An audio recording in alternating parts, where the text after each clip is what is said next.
교육진단 시간입니다. 갑진년 푸른 용의 해가 밝았습니다.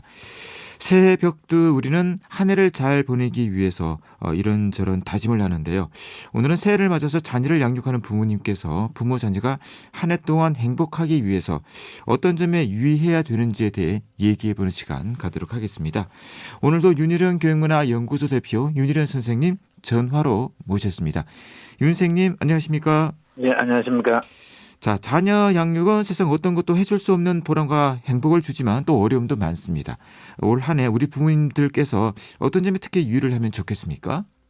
예, 말씀하신 대로 자녀 양육은 그 무엇과도 바꿀 수 없는 기쁨과 보람과 뭐 여러 가지 인간이 경험할 수 있는 가장 행복한 그런 것들을 주지만 또 그 과정에서 또 고비고비마다 어렵고 힘든 일도 있습니다. 그렇기 때문에 더 가치 있고 보람 있는 일인지도 모릅니다. 그래서 올 한 해 또 우리 부모님들은 자녀를 양육하면서 온 가족이 행복해질 수 있도록 노력해야 되는데요.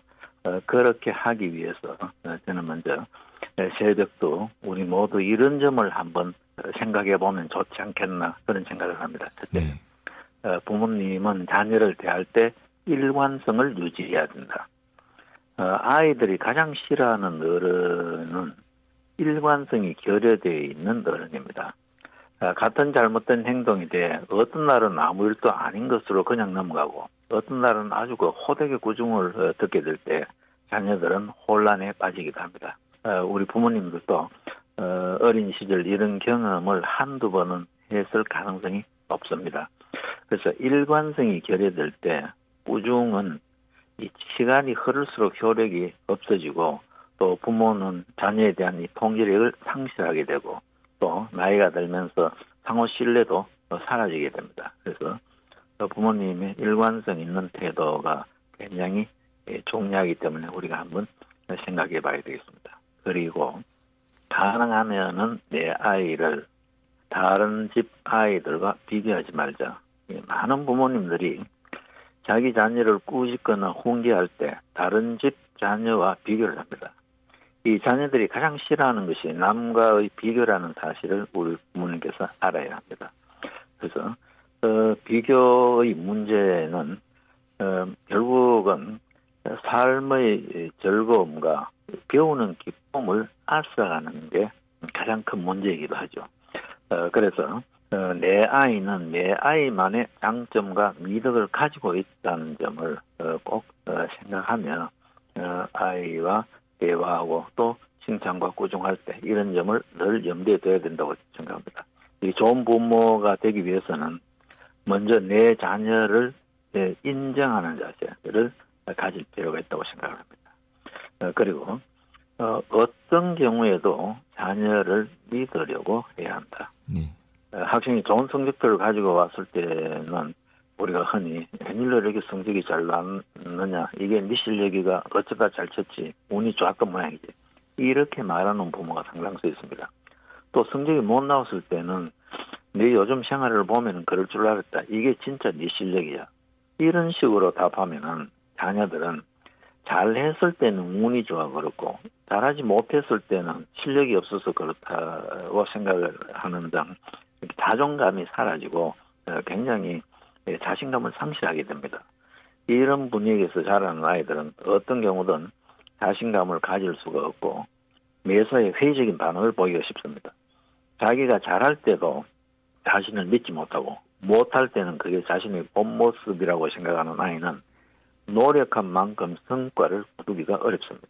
따라서 현명한 부모는 잘할 때는 같이 기뻐하며 축하해주고 못할 때는 괜찮다는 태도로 포근히 감싸주며 편안하게 다시 일어설 수 있게 격려해주는 그런 마음을 가져야 합니다. 그리고 무엇보다도 중요한 것인데요.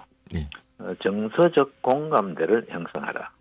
부모 자식 간에 대화가 단절되고 정서적 공감대가 형성되지 않을 때 자녀 교육은 궁극적으로 실패하기가 쉽습니다. 서로의 일정이 빠듯하고 시간이 없을수록 대화의 시간이 필요합니다. 아무리 시간이 없다고 해도 시간은 내면은 만들 수 있는 것이죠. 이 토, 일요일 날 장 보러 갈 때 같이 가는 것도 한 방법이 될 수 있습니다. 이 카트를 밀고 물건을 고르는 과정에서 가볍게 서로 대화를 나눌 수도 있고 또 어머니의 장바구니를 들게 하는 것도 이 정서적 공감대를 형성하는 데 크게 도움이 될 수 있는 한 예가 되겠죠. 또 가족 공동의 읽을거리를 마련하여 같이 읽고 대화를 나누는 것도 한번 시도해 볼 만한 방법입니다. 특히 지금 같은 방학 기간에는 더욱더 그렇습니다. 또한 휴일에 가까운 곳에 산행을 같이 하거나 함께 역사기행을 해보는 것도 좋고 또 서점 같은데 같이 가는 것도 좋겠죠. 이런 것도 우리가 새 벽두에 한번 생각해 보면 좋겠습니다. 무엇보다도 이 온 가족이 함께 몸을 움직이는 운동을 같이 하면 좋겠습니다. 운동하는 과정이 일반적으로 몸과 마음이 다 건강하다는 것은 여러 가지를 통해서 우리가 확인할 수 있습니다. 이런 점들을 우리 부모님들이 한번 생각해 보면 좋겠습니다. 네. 흔히 가정은 휴식과 재충전의 원천이라고 하는데요. 자, 대화와 꿈이 있는 가정이 되기 위해서 우리는 어떤 노력을 해야 되겠습니까? 예, 많은 가정에서 부모 자식 간에 서로 윽박지르고 요구하는 각박한 현실은 있지만 공동의 꿈이 없습니다. 우리는 집에서 목전의 할 일만을 주로 이야기합니다. 그러나 온 가족이 공동의 꿈이 있어야 되고 또한 가족 구성원 각자의 꿈이 있어야 합니다. 이 가족 구성원은 각자의 꿈에 대해 이야기하고 그 꿈의 실현에 대해 이야기하며 서로 믿고 격려해주는 자세를 가져야 합니다. 가족 공동의 꿈과 각자의 꿈을 우리가 같이 또 따르죠. 이런 것을 가지고 있을 때 일시적인 어려움이 있어도 기꺼이 참고 견딜 수 있습니다. 이 정신없이 현실을 쫓다 보면 모두가 방향성을 상실하기 쉽고 허망해지기 쉽습니다. 이 꿈이 있는 가정은 집안 분위기가 긍정적이고 낙관적인 경향이 있고 목표를 달성하는 가능성이 높아집니다. 그리고 꿈이 있고 꿈의 실현을 믿는 가정에서는 당장의 성과가 좋지 않다고 하더라도 믿고 기다려줍니다.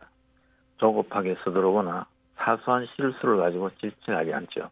이 어려움에 처할수록 서로를 감싸주는 이런 마음이 중요하다고 생각합니다. 그리고 무엇보다도 가정은 재충전의 원천입니다.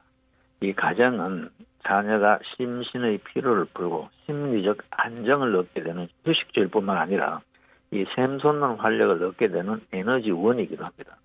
그러나 많은 가정에서 자녀에 대한 관심이 지나쳐서 자녀를 부담스럽게 하는 경우가 많습니다.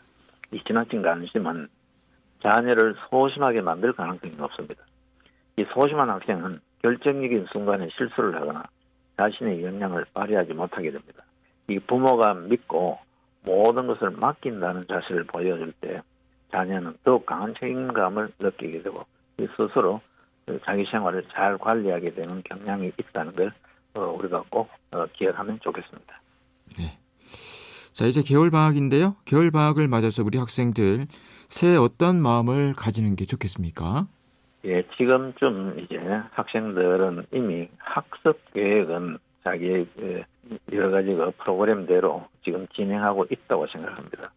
그래서 한 가지를 더 보태면은 부족한 과목을 보충하고 또 신학기에 배울 내용을 미리 한번 훑어보는 것도 좋지만 이 방학이 아니면 할 수 없는 게 예를 들면은 전시회를 간다든지 연주회를 간다든지 박물관을 가본다든지 혹은 평소에 읽고 싶었던 책을 좀 여유롭게 시간을 가지고 읽는다거나 이런 거는 지금 이 시간이 가장 좋은 때입니다.